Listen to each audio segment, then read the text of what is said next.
Әрдайым свежий нан жапқан кезде ескі наным осылайша қалып кете береді. Сондықтан да бұл нанды тастамай, балаларға бұлай күйінде болмаса да тамақ күйінде жегіп жіберемін. Дәл осындай қатқан нан сіздердің үйлеріңізде де болса, тастап жіберуге асықпай, мен сияқты күшті тамақ жасап балаларыңызға беріңіздер.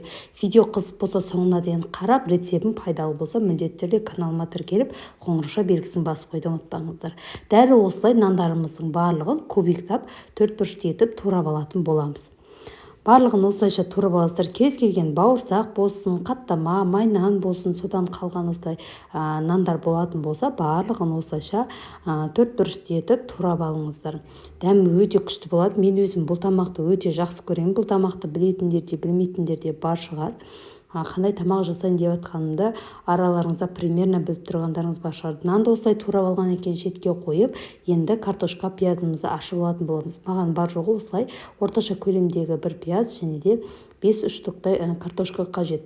Сіздер өздеріңіздің нандарыңызға қарай картошкаларыңызды көбірек не болмаса азайтып жасасаңыздар болады. Маған 5-3 штук картошка жетеді. Осылайша барлығын сырттарын ашып, жуып, тазалап алдым. Сонымен пиязымды бірінші турап аламыз да, одан кейін картошкамызды ортасынан бір бөліп, дәл видеодағыдай етіп, жұқарақ етіп осылайша турап аламыз. Қатты жұқа, қатты қалың болмау керек. Дәл видеодағыдай етіп турап алыңыздар. Пісуі өте тез болады.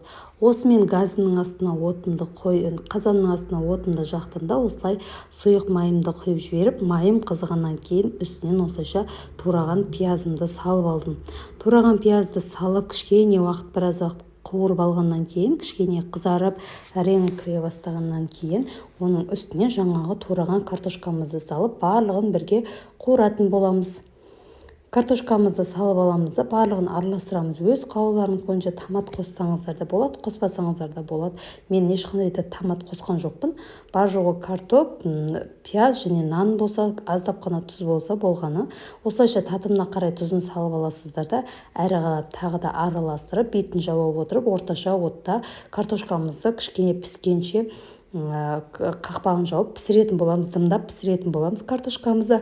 Картошкамыз дәл осылай пісіңкіреп пісіп қалған кезде осылай нанымызды салып жібереміз де, аздап қана кішкене жарты пияладай су қосасыздар. Не болмаса майын көптеу құйсаңыздар, сол майдың өзіне де дымдап пісірсеңіздер болады. Енді осыған аздап қана мен кішкене су құйып жібердім, астық жабысып қалмасын деп. Осылайша орташа отқа қойып, қақпағын жауып, тағы да бір 5-10 минуттай бұқтырып аласыздар да, сонымен біздің нан палау тамағымыз дайын. Сіздер бұл тамақты білесіздер ме? Білсеңіздер қалай жасайсыздар? Сіздерге жалпы бұл тамақ ұнайды ма? Комментарийге жазып кетіңіздер. Егер де білмегендер болса, үйдегі қатқан нандарыңызды тастамай, дәл осылай жасап балаларыңызға беріңіздер. Назарларыңызға рахмет. Сіздермен бірге болған Алмагүл. Міндетті түрде каналыма тіркеліп, қоңырауша белгісін басып қойды ұмытпаңыздар. Тамағымыздың бетінің әсемдік үшін укропты сеусеңіздер де болады, сеппесеңіздер де болады. Дәл осылай үйлеріңізге, отбасыларыңызға ұсынсаңыздар өте керемет болады. Сіздерге рецепт ұнаса, міндетті түрде жоғалтылмас үшін каналыма тіркеліп алыңыз. Назарларыңызға рахмет.